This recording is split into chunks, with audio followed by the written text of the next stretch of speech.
What's going on, y'all? This is Ashley Schuler, your host for the Systems Lab Live. What an exciting time it is. It is almost the end of March. No, excuse me, May. Just kidding. Just kidding. Just trying to keep you on your toes.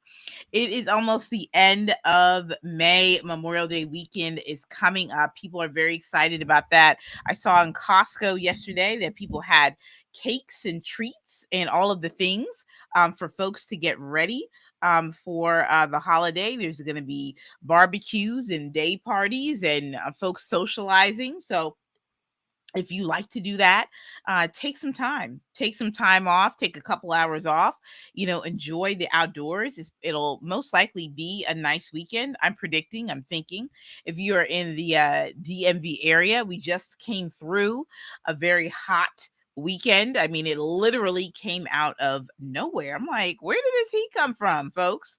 Where did this heat come from? Where did it come from? So I want you all to get out your pen and paper and get out your notebooks. You want to jot a few notes down tonight because we'll be talking about the secret behind Nike's content strategy. Get yourself a little teacup. I know I do. Shout out to Black and Bold. Let me come on. Black and Bold. Love the brand as well. Have a little bit of some Earl Grey tonight. All right. So I do want to get into the first part of the show. I do want to talk a little bit about the app of the week. I think that's important that we start there. I'm going to bring up some of my notes as well for that. Let me bring up a couple of my notes.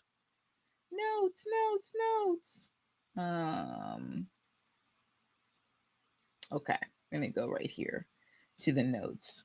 So for some of the notes that I have here, okay, so I want to bring up the content operations starter pack. I thought that would be a really good place to start. And then we will also review some of the things that we learned last week. And then we're going to go over the Agile Content Manifesto.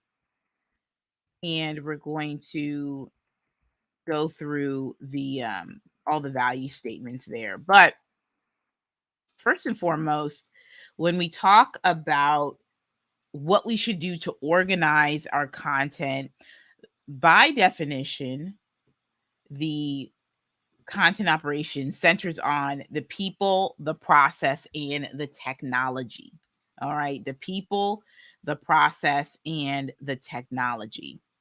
That's what the content operations does. Okay, and so I think that's really important for us to underscore. To underscore absolutely.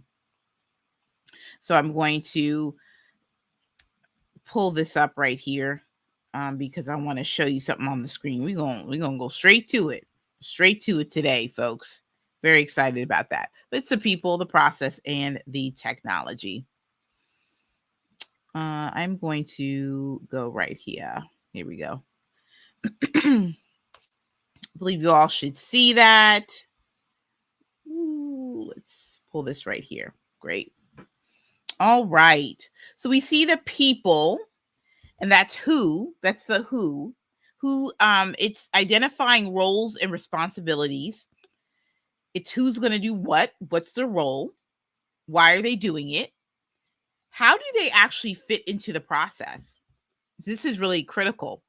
So one thing that you may want to do is outline process-wise, what is your particular workflow for creating content? And even at a high level of what Nike and Adidas, PayPal, Gary Vee, and others are doing, you can do the same thing even if you have a small team.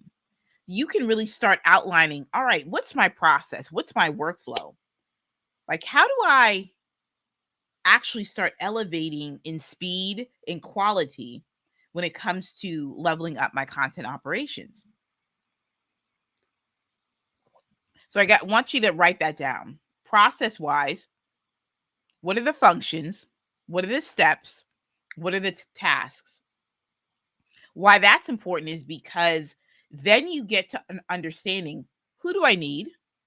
Why do I need them? What's their role? What's their responsibility? So once you have those aspects outlined, you see that the technology is what's going to leverage the process. So we're talking about project management tool. We're talking about scheduling software. We're talking about analytics software. All of those things, because inside of content operations, one of the foundational pillars is making data-driven decisions. Making data-driven decisions. And that's really important. Super, super important. So how many of us are following? Are we following this particular piece? I wanted to make sure that we laying down the foundation of that. So I want to then name a few things when it comes to the apps, and I'm going to um, pull this out right here, and I'm going to talk about the technology piece of this. And let's make it a color, guys. What color should we have? I guess we'll make it this color. I don't even know what this is. Is it a brown? Okay. Technology. I would say for the process, I would say project management tool. Here we go. Project management tool. And when we talk about that, we go and we start naming a specific one. We got ClickUp, and I'm going to turn in different colors so that you guys know about that one. Also have Notion as well. There are plenty of others, but this is what's going to help you with the managing of the work at hand. This is also going to help you with managing the people and assigning tasks. So that's really important for you to know, is that it's not texting somebody, right? Hey, can you do this? Unless it's something that you need on the fly, right? Well, a lot of times we may create on the fly. We are having an idea and we have a inspiration and we say, all right, I need to create this. I need to get somebody else to come in and do all the things and help me out with this or whatever the case is. Boom, let's create it and then post it. And so that involves waiting for somebody to respond, getting your idea, making sure that it makes sense and it's to your standard, whatever that person that you've assigned that's creating it. But what I offer for your consideration, what I would do is that if you are also using another communication tool as well, and I want to let's put this right here for communication, and I'm actually going to put Slack here. Yeah, we're going to put Slack right here. I want to offer for your consideration is that you can communicate to your team member that knows that the tool that you're using is meant for assigning tasks and talking about conversation or surrounding the task and its execution, the execution of the task. You can then say, all right, so and so, I want you to create this particular graphic for me. I want it posted, whatever the case is. Tag that person, they get the notification and they get to work. It's what some people call asynchronous communication. We'll probably cover some of that next time because there is a report that we never finished that was that Asana did.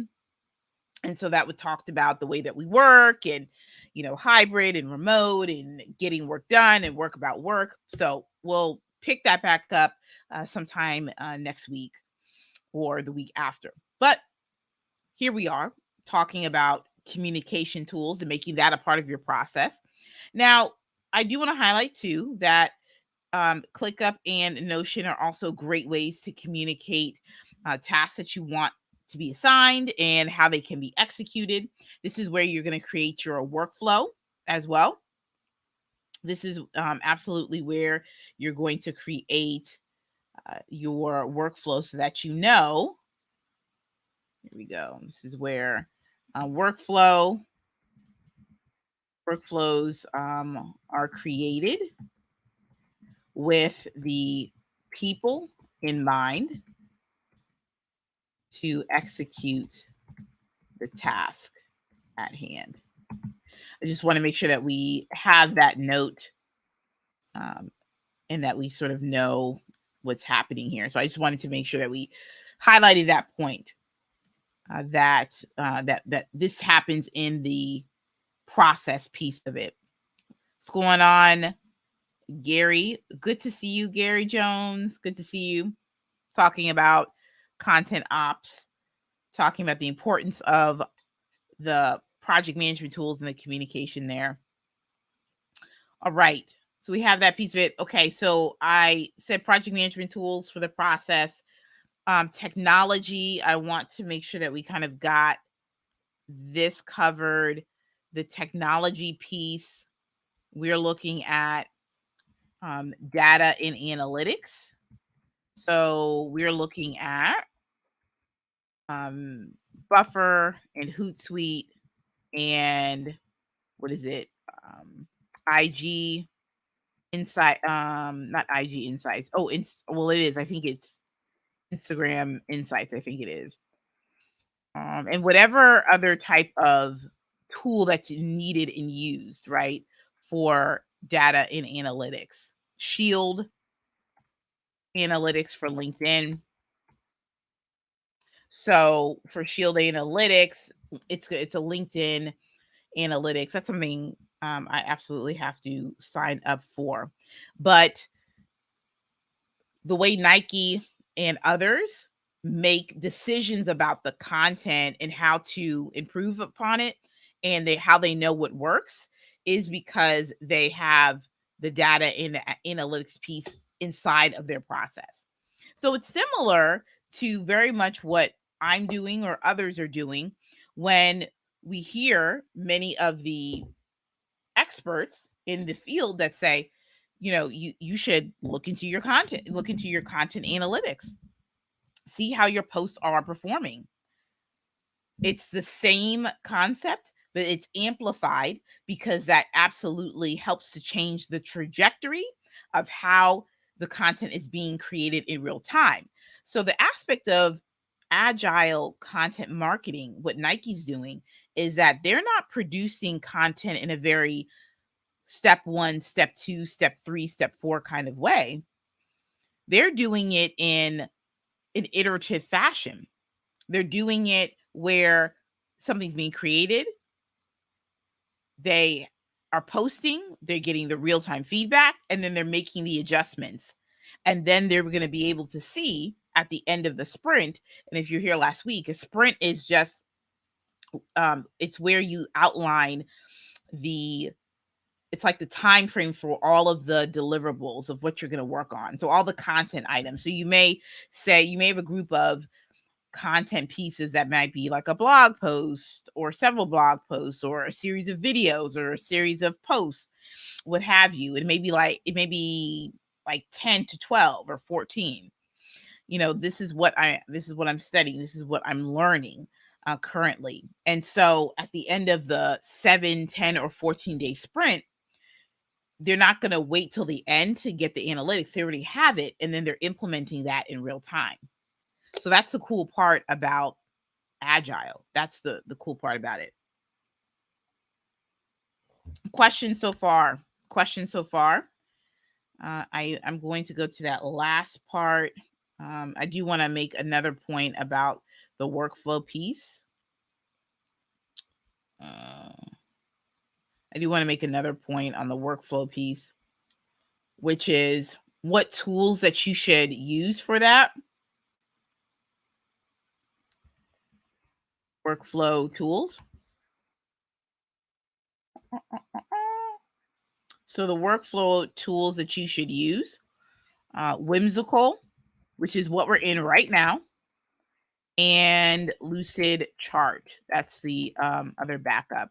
Let me see if I can find Lucid Whimsical pricing for you all. Let me see. Okay. So whimsical pricing, you can start at $0 and limited free items to get started, unlimited members, up to 10 guests per file. Definitely go with the pro. I'm with the pro. Limited items for workspace, everything in starter, 10 free plus guests. This is something again that I know that I use on a not if it's not daily, then it's definitely on a weekly basis. I use Whimsical. It's a great tool that I use with my clients. We do this.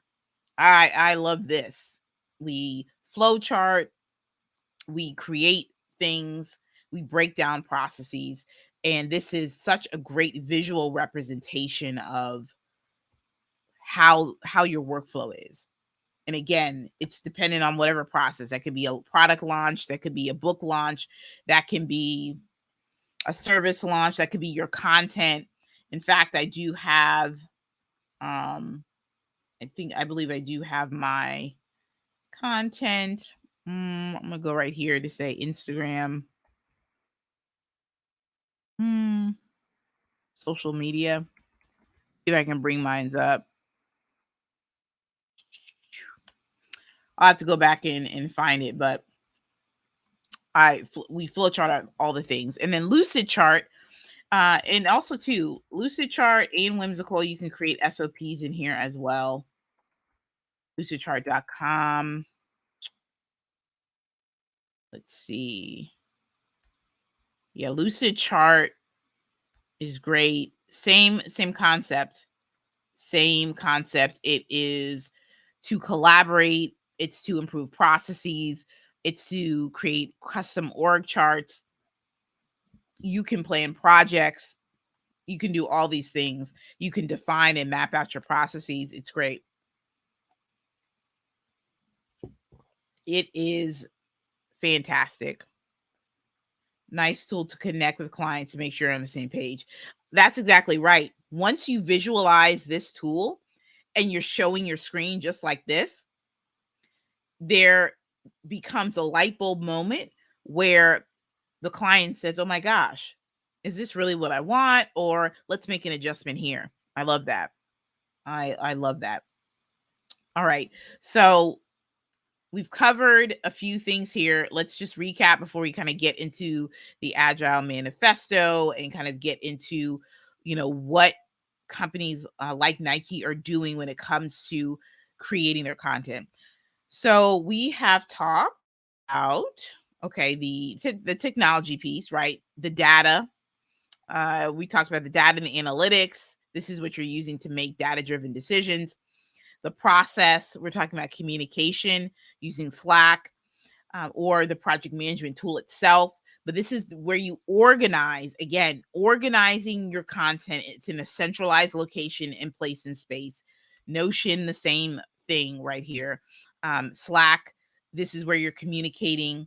And then workflows, again, the whimsical and lucid chart, you are essentially mapping out what you're doing and how you're going to go about doing it. So that's what we have here. All right. Let's go to the portion of what we're doing and talk a little bit about what the Agile Manifesto is. Talk a little bit about why I feel it is important that we share a little bit about where some of this came from, because I believe, at least it's my understanding, it's my take, that once you start understanding the background of things, it helps to wrap your head around how I can implement.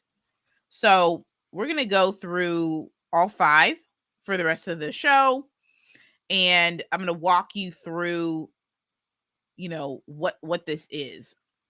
Okay, so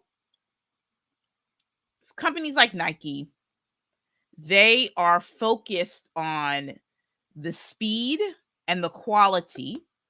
And as they're saying right here for Agile Marketing Manifesto, the speed and complexity of marketing. We know that there is 500 billion images, right? I have this really great quote for this Instagram post by Mr. Kurt the Connector. Shout out to him. But he had a really great Instagram post a few weeks ago talking about authenticity and showing up. And the fact of the matter is that you don't have to copy someone. In that message, he had all these stats about Instagram. There's like how many billions of users? 500 images that are being sold. 500 images that are being shown. So if we know that, there's a lot of images and messages that are being blasted out within your niche, within your industry. You have to think of a way to say, okay, how am I going to stand out? Like how do I make that happen? And so agile marketing helps to refocus your content strategy to be more competitive.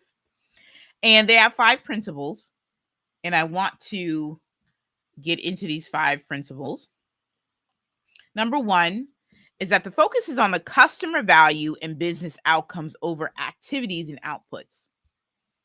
And I think this is a really good place that we can start.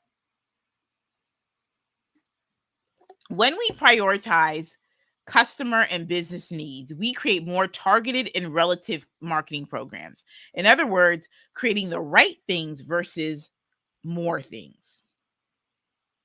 I think that's really important. It's not about I need to create more, meaning I need to create 18 to 20 pieces of content focused on X. It's because I understand where the customer's needs and priorities are.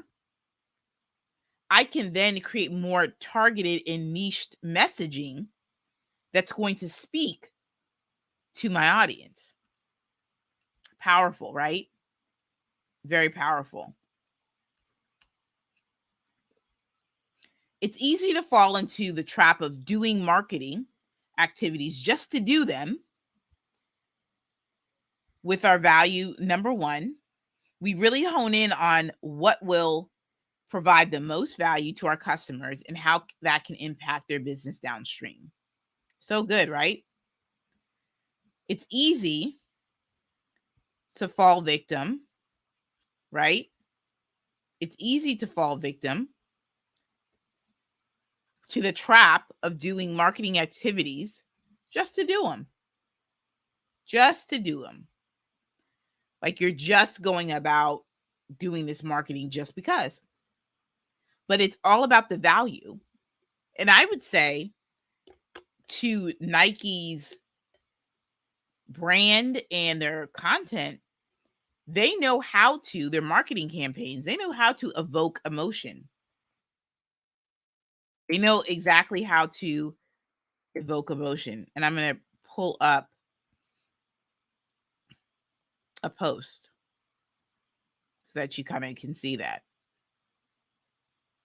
All right. So one of the posts that they have up right now is, oh, I guess I can stop my share. Let me go right here. So right here, they're showing Joan Beno Samuelson, who won the 84 marathon event in Los Angeles. She showed the world that women could dominate a race at any time. So, they're going through all the things right here in this description. And head to the link in our bio to hear more about Joan's story. So I love this because they are literally showing women, all ages, different ethnicities, right? That would be in Joan's category. And that's what's really important, is that they're taking a concept, a personal story, and saying, you know what? We're going to make a message about that. And what's cool too is that it's also Nike's 50th, right?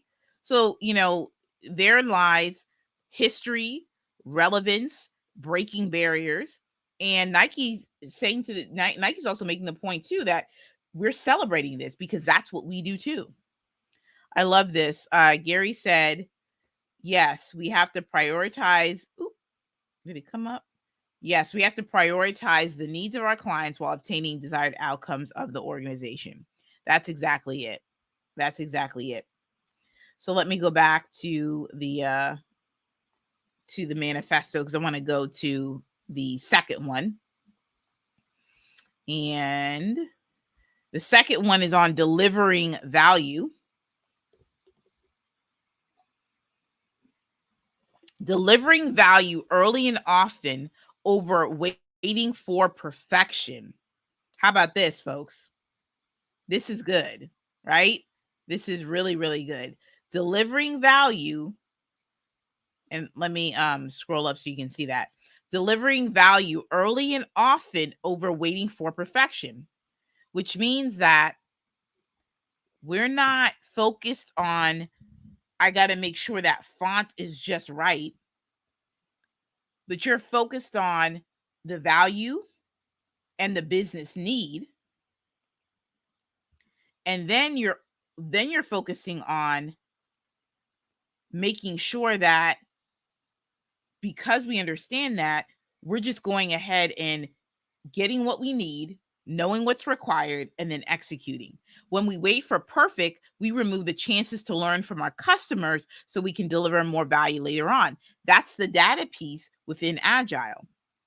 That's when we're talking about, we're not waiting to the end of the campaign of what we're doing. We're not waiting to all the way at the end of the week to say, I wonder how this worked out.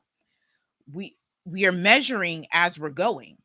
So if you have your team right now, maybe to yourself and a couple of others, what you'll want to do is test out a few reels. I'm going to use Instagram reels because, again, that's a whole thing in itself, how to master reels.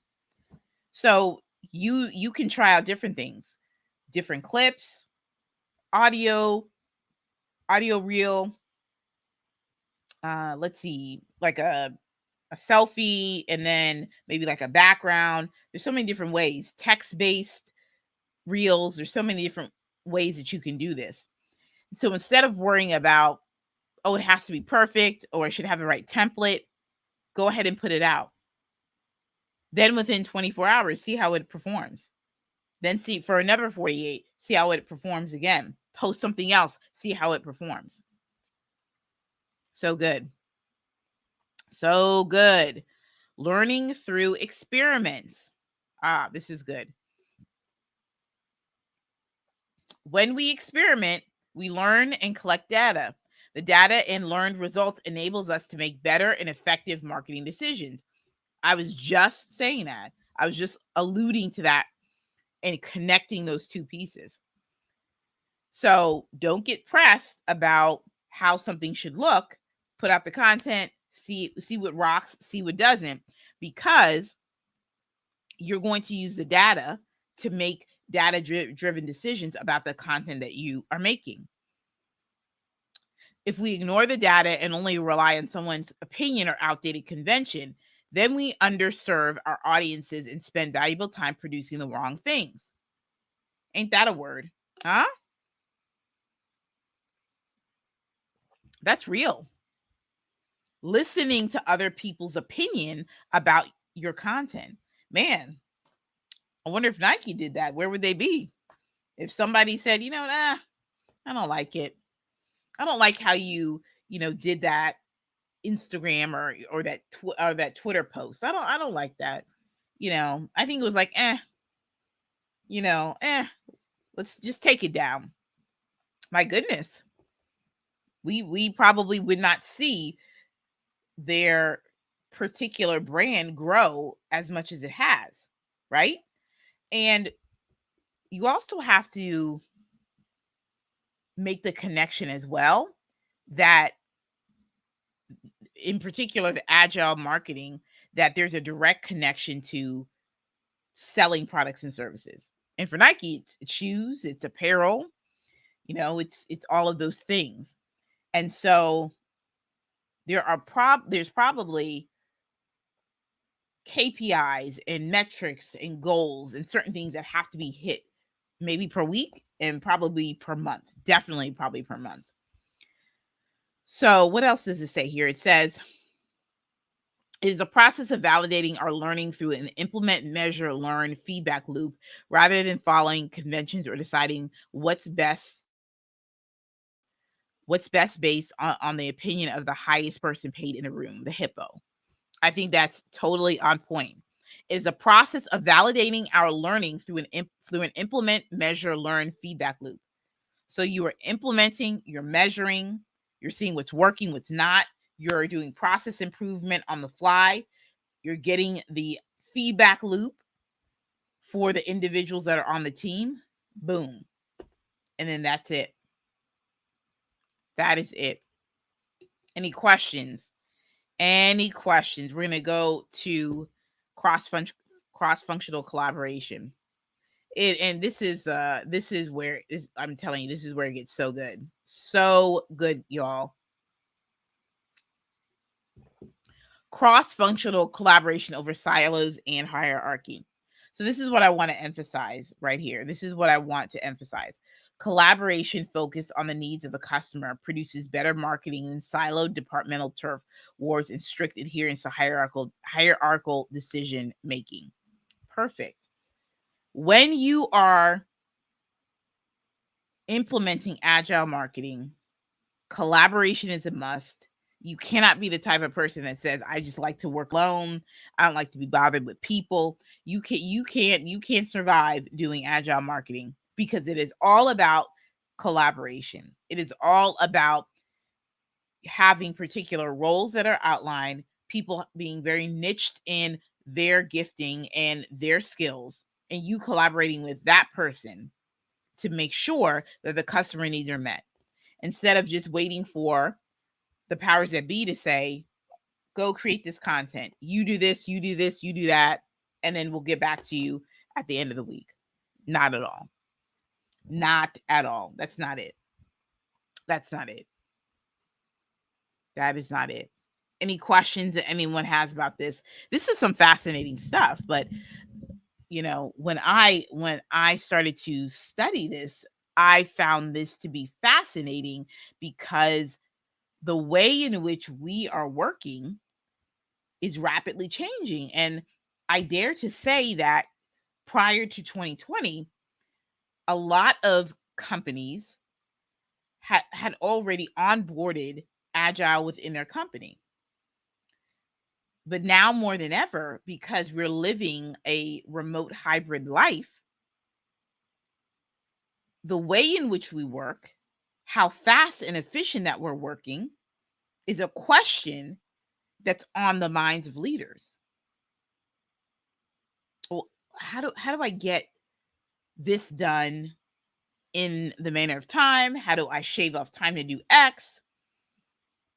So allowing Agile within your company or brand is going to spark the creativity, help you to be more efficient, and you're a part of the process to some extent so that you know what's going on. And then if you're needed, and again, I'm speaking from a leader perspective, and if you're needed, you can gladly step in because you're a part of the process. Cross-functional collaboration over silos and hierarchy. No one has time these days to wait on a decision. But again, that's dependent on industry. But even with that, you can still make quick decisions. All right. Let me go on to the last one. I believe it's the last one. Responding to change. I like this. Responding to change over a static plan.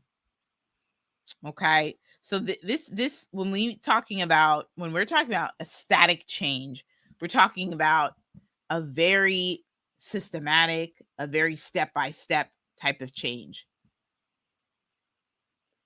So how we respond to change is understanding that there's going to be ebbs and flows within a project. How do you respond to it? Do you just freak out? You know what I'm saying? Like, there's a change. What do I do? What do I do? Are you just going to go, hello, run for cover? What are you going to do? But I think that's important that we understand that with agile marketing, you don't have to be afraid to make mistakes. You don't have to be thrown off that something is not going the way it needs to.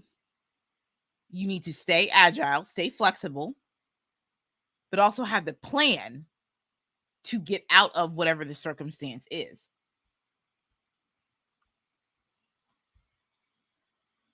All right. Any questions? Any questions? This was really good, y'all. This was really, really good. I just love it. So here we go. We have all of the agile, the values that we were looking at, the agile marketing values. The principles, we'll review the principles right now. So let's look at the principles, shall we? All right. Great marketing requires close alignment, transparency, and quality interactions with internal and external stakeholders. So we're going to go over at least the first 5, and then we'll do the rest next week. Great marketing requires close alignment, transparency, and quality interactions with internal and external customers. Remembering the fact that you can't do your work in silos to be successful. And this is a great reminder that you need to set up goals that are going to work for the organization. But let's hold on, scratch that. You need to set up goals that are going to be customer focused and customer centric, because we know that in terms of the values, that's one of the values, making sure that we are customer centric and focused. Internal and external. People know what's going on, why it's going on, and what the process is. Seek out different and diverse points of view. This is great because we went over this one. Is going to be important when we're talking about the feedback that we get, that we're not just sitting on high, sitting on reserve, saying, my point of view is the best. There ain't nobody. And when I mean nobody, I mean nobody that can trump my opinion. That's not true. Seek out other people's opinion and advice. I did that myself a few weeks back because I'm saying to myself, something wrong with your reels, girl. Something's wrong. Something's up with these reels. What's wrong with your reels, girl? Child, only like 4 people liked it. It just doesn't go anywhere. It's just like, it's like, what's going on? So I sought out an opinion. What do you think about these reels? Like, what do you think? I'm open, right? I'm open to getting an opinion about changing the strategy, so I'm not static, so that I stay flexible in my approach. I love that. Embrace and respond to change to enhance customer value. You have a client that you're working with. you are implementing these agile marketing strategies. And so have feedback that's given only, and you respond to it, respond to change, that's going to add to the customer value, right? We need to have the plan. We need to have the courage to be transparent about it. We need to make sure that we're keeping the right people involved. We need to make sure that we are not going to be in our feelings about the diverse opinions. We're going to respond to the change so that we can meet and enhance the customer value. And then we're going to plan only to a level of sufficient to ensure effective prioritization and execution. That's process. That means we're going to understand who needs to do what when, what tasks are assigned, how we're going to prioritize, and make sure that everyone is executing on a level that is required to get the content out the door. So when Nike is, and their teams are putting together the content, let's call, Team Cheetah. Let's call them Team Cheetah. Team Cheetah, again, they're making sure that they're planning for prioritization and execution. They're not waiting. They're not saying, I'll be done with this in 2 weeks. They're doing it. Take chances and learn from failures. I love that. You are implementing. Well, let me back up. You have the idea. You are implementing. You're seeing what the data is in real time. You're making the adjustments, and you're executing. Take chances and learn from your failures. Take chances and learn from your failures. We're going to stop at number 5, and we'll go over the rest later. But I think it's just worth noting that the importance of content ops is all about how you are marrying together the process, the technology, and the people to make an organization more efficient. And that's what's happening here. That's what's happening here. Any questions that people have? Let's put it on the table. There's definitely a mini story. I was doing some reading about content marketing with Nike, and I thought it was fascinating that they said during COVID that they wanted to start to be different in terms of the brand, the business, and they wanted better control, brand control. They wanted better brand control so that they can become more competitive. You know what I mean? So that's what they were doing. All right. I think I'm a little frozen here. We'll see. Boom. Oh man, thank you. Thank you so much, Gary. I think I just unfroze myself. Thank you so much.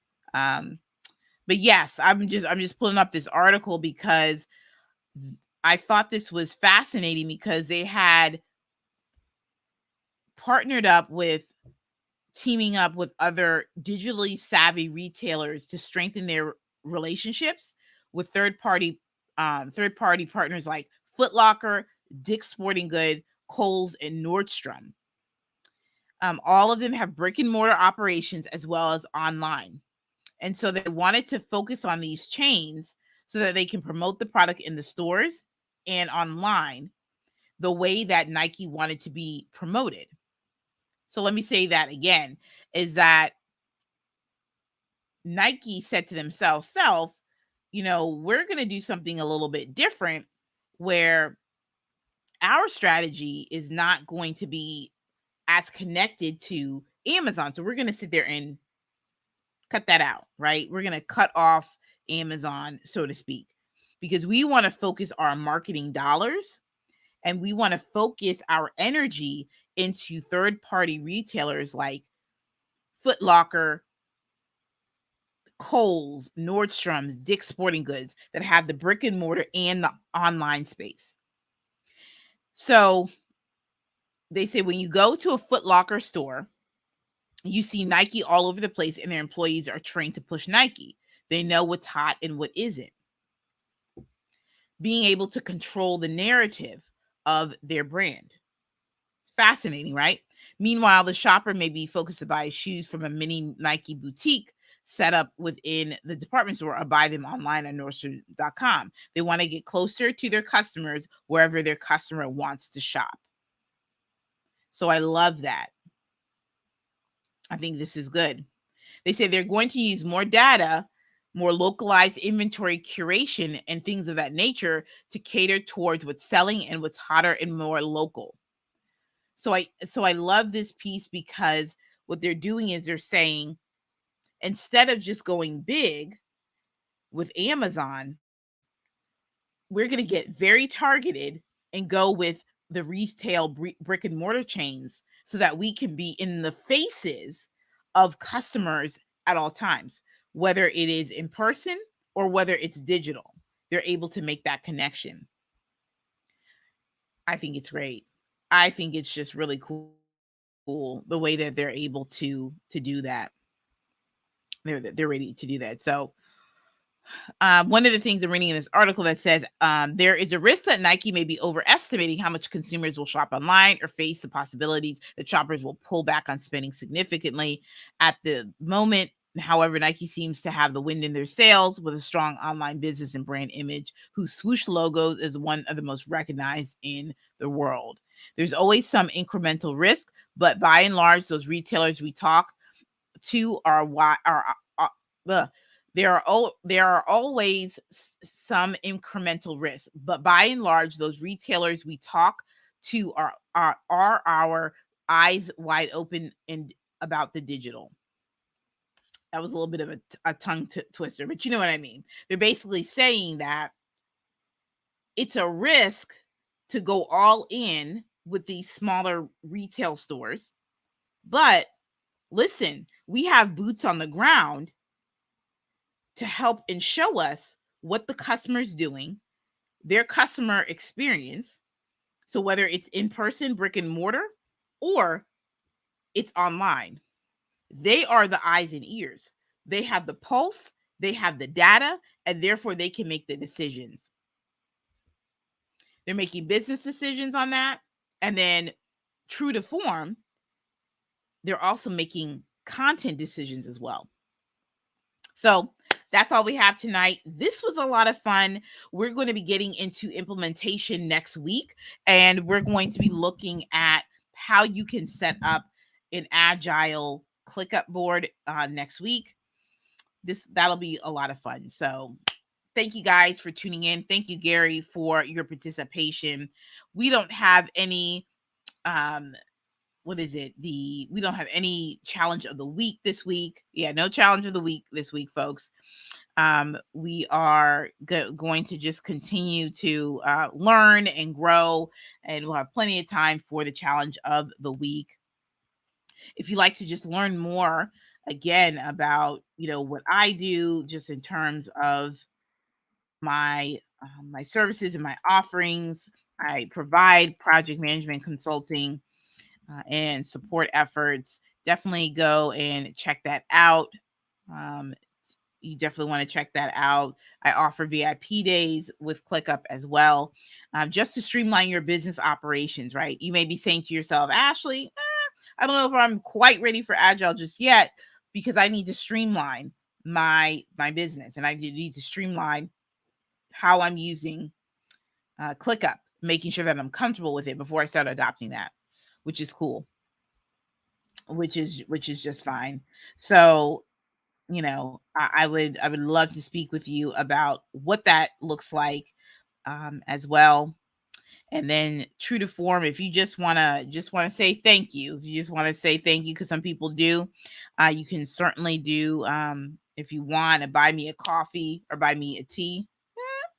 if you want to do a little buy me a tea at this address below. But most certainly, I wanted to be able to share this with you all. I thought this was fascinating. What Nike has been doing, what is a part of their strategy when it comes to this, and also to show you how you can implement project management within your company. Again, it is really one of the bedrocks, the foundational components of growing your business. Project management is, it also helps with reducing the burden of taking up time of tasks and processes and things of that nature. When done right, project management is a benefit to not only your business, but also to your clients as well. Something else I wanted to share, a different perspective, because I just finished up an IP and Web3 law seminar. I thought that was so fascinating. But one of the things that came to me is that with these new technology and innovations, again, the way that we work, our needs are becoming different, right? Our needs are becoming more specific in terms of how we are planning, organizing, and executing the work at hand. And so, one thought I wanted to bring to you all is that as you all are expanding in your business, as you all are seeing how these different technologies and different even policies are affecting, right, this your brand and your business, you're going to want to have certain people on your team. You're going to want to have certain folks that you can call on the phone or on a Zoom call. So definitely, especially if you're into the Web3 and the tech space, definitely having like a blockchain specialist, a lawyer, that type of thing. But I also want to introduce to you making sure that you have someone who understands policy well, because not many people know as well is that laws are being made on social media. Wherever the money is, folks, wherever the money's being made, you know that there's going to be some sort of law that's going to follow. So I would have someone who understands policy, who has a background in it, that understands what is being proposed, what's going to be the effect of it, and how it can actually impact your business. Have somebody who understands policy, because that's really going to help set you apart for your brand and also protect your brand and your business by having someone that can actually break down these key concepts. Absolutely. So, I'm going to do that. I'm just, I love this type of stuff. So I just wanted to make sure that we have that particular plug in there, because I think it's really important, as we are creating communities, environments, uh, courses, products, services, we're building teams, we're building corporations, we're inventing things, right? You want to have some of these key people on tap, whether you're hiring them for a period of time or whether they are officially on your team. Definitely the newest type of person that I would have on deck absolutely is a policy specialist, someone that's on your team that understands how these inner workings affect your brand and business. So that's it. Thank you all so much. And we will talk soon. We'll see you guys next week.